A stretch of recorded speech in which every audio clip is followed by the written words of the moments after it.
So who's going to buy the M2 MacBook Pro? Who in their right mind would buy that? There's a couple of reasons why you might, and let me explain.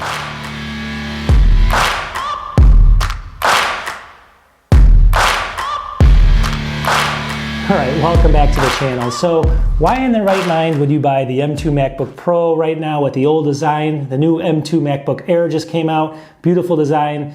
I'm going to get into some reasons why you'd buy both, one or the other, but there's a reason at the end which is going to be the main reason you'd buy the M2 MacBook Pro, and I'm going to explain that to you in a second here, so stay tuned. It's going to be a short video. I'm going to go through this very quickly because it's a lot of repetitive stuff, but I'm going to give you the reason why someone would buy the M2 at the end here. So let's just get into it. The M2 MacBook Air, $1199, the M2 MacBook Pro, $1299. So why would you buy that? It's got the old design, right? It's got everything supposedly is worse about it. The new MacBook Air, this beautiful machine just came out. So first of all, why would you buy? What advantages does the M2 MacBook Air have over the M2 MacBook Pro? There's a lot of reasons. All right, so right off the bat, the M2 MacBook Air, why would you buy that? What are the advantages of that? Well, basically, let's talk about them. So obviously it's $100 cheaper, number one. That's the first thing, and we'll get into that in a second. It's got the new design. So if you want the midnight blue or you want that kind of starlight color and you love the design on it, it's flatter, you have to pick it up. All right. Next one is going to be, it's lighter. It's only about, I think, 0.2, or it's basically a couple ounces, like 2 to 3 ounces lighter than the M2 MacBook Air or Pro. The Air is a little bit lighter, and I'll get into the dimensions because that's surprising, but it's the weight of it's just a tiny bit lighter, so you can take that with a grain of salt. Number 3, display is larger. It's going to be a little bit larger, a little bit better display. Thinner bezels, you get that as well. So if you like that kind of stuff, there's both 500 nits on both the Air and the M2 MacBook Pro. The Air, questionably or definitely has the better screen, I think.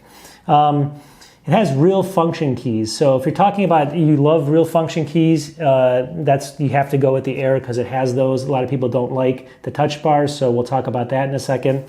It's got possible fast charging, which is an option with the new chargers. The other one does not. It also has a MagSafe charging, so you get, basically it frees up your Thunderbolt ports, so you can actually have 2 to plug into plus your charging port.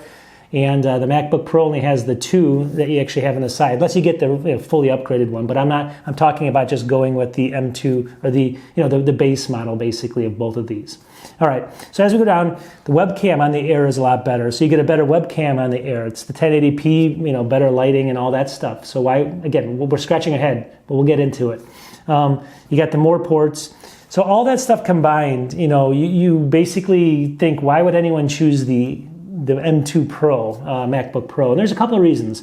I'm going to get into some of the minor reasons right now, but then I'll get into the main reasons, so stay tuned for that. So if we're looking at the M2 Pro, we're actually, believe it or not, the dimensions are a tiny bit smaller. So the actual width and height are just a touch smaller.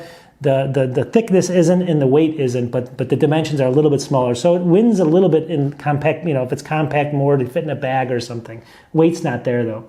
So you also may love the design of it. It looks different. I mean, it's a little bit different design than the new. Maybe you don't like the MacBook Air that just came out. Maybe you like that design because it just came out a couple years ago. People love that design, so maybe you still like it. Maybe that's just what you choose. So, but that's not the main reason. A couple other reasons that you might choose the Pro over the Air, and again, these aren't the main reasons, but let's say you hate the notch. You just hate the notch. You can't live with the notch. You got to get the M2 Pro then, because the notch is on the Air. Touch bar. Let's say you love the touch bar, which most people hate it, but let's just say you love it. You got to get the M2 Pro, right? Because the Air basically has just normal function keys. So that you have to get that as well. Even though how long is that going to be supported? We don't know. Now, a couple other things too. The battery's larger. So on the M2 MacBook Pro, it's going to have a little bit larger battery, which may give you a couple more hours, maybe 2 hours or somewhere in there. But they both get like 16 and 18 hours supposedly, even though that's a little bit lower, but just relative to each other, it's a little bit more. So that's an advantage right there, and it's not going to be the main reason someone picks it up either. But I'll explain that. And then let me just see here. It's got the active cooling. This is not the main reason either, but it does have fans in it. So when we go over to something like basically Geekbench 5, we'll notice that the scores of these two systems on the M1 series, we don't have the M2 yet, but on the M1 series, they were very, very similar, very similar. And you can see in here that they're both in the 1700s. The dual core or multi-core is very similar as well. So that's all about the same because it's the same chip. But when it comes to active cooling, there was a video put out by Max Tech, and he did a really good video on this where I believe, let me just see if I can find the two things. He did Cinebench R23, where it kind of really just pushes the system. So it really just pushes the system and gets these, has to kind of go through everything where everything starts heating up and ramping up. So the R23 score for basically the MacBook Air was 67, 87, and then he did it again because of the Pro had the active cooling, and let me see what he came back with. He came back with 77.47. So I think it was like a 12 or 14% increase when you get into like work that's really pounding the system. So if you do like video editing and stuff, all that kind of stuff with the active cooling, fans basically, you're gonna get a little bit faster benchmarking. So keep that in mind. So it helps when you're really pounding the system to have those fans in it, but that's probably not why you're gonna buy it and spend the extra $100, right? Now, both are going to be updatable to the same dates. They're both going to have M2 chips, so that, obviously, let's say it's 7 or 8 years where they can get the newest OS updates. They're both going to be equal there as well. Now, everything's really close, right? So what's the difference? If all the good things kind of point to the Air, what's the one thing that's going to point to the Pro? Well, let's take a look. Right now on Micro Center, and I got to talk about just the M1.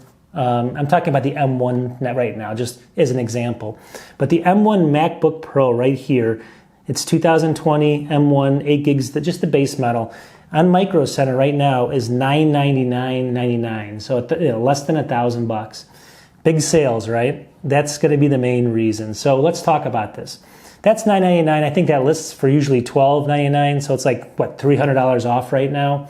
And the MacBook Air is going for, I believe, like $950, and it's only like $45 off. So let's move that forward to the M2 chip.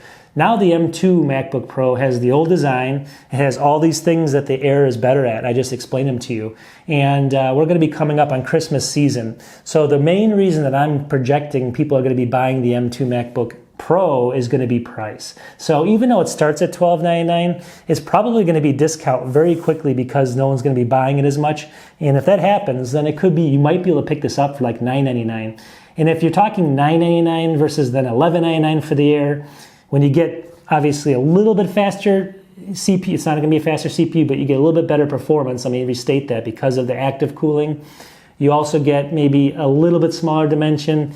You get a little bit bigger battery. You get a touch bar if you like it, and you get no notch because you hate the notch, then you're going to probably pick one up for $999. And those people that have that thing in their head where they can't spend more than $1,000 on something, this is going to be perfect for them because there you go. So like I said, crazy deals are coming on this, I believe, just because of the fact that it is the old tech really built into it. It's not the M2 Air that has all these special features and everything that's really, beautiful about the new systems. Even though everyone thought this other one was beautiful just a year and a half ago, right? But this is the way the world works. So those deals are going to be coming, I believe, and that's going to make everyone, that buys an M2 probably buy it. The other people are all going to go towards the M2 Airs and just not even consider the M2 Pro. But at the end of the day, we're all different. And like I said, I hope you guys like these videos because I'm just trying to figure and wrap my head around why someone would actually buy that. And I believe it's going to come down to the price, and it's going to be more highly discounted in the end. You're going to get a better deal, and you're going to see those things just drop like a rock is my prediction eventually. Apple doesn't do it sometimes, but like Micro Centers or Best Buys will have sales, and you'll maybe consider it at that point. How low does the price need to go before you'll consider it? That's up to you, right? And that's up to everyone out there. But I do think some people will kind of break away and buy it anyways. So there's my 2 cents on the whole thing, and I hope everyone likes these kind of videos. Subscribe if you can. We'll talk to you soon. Peace.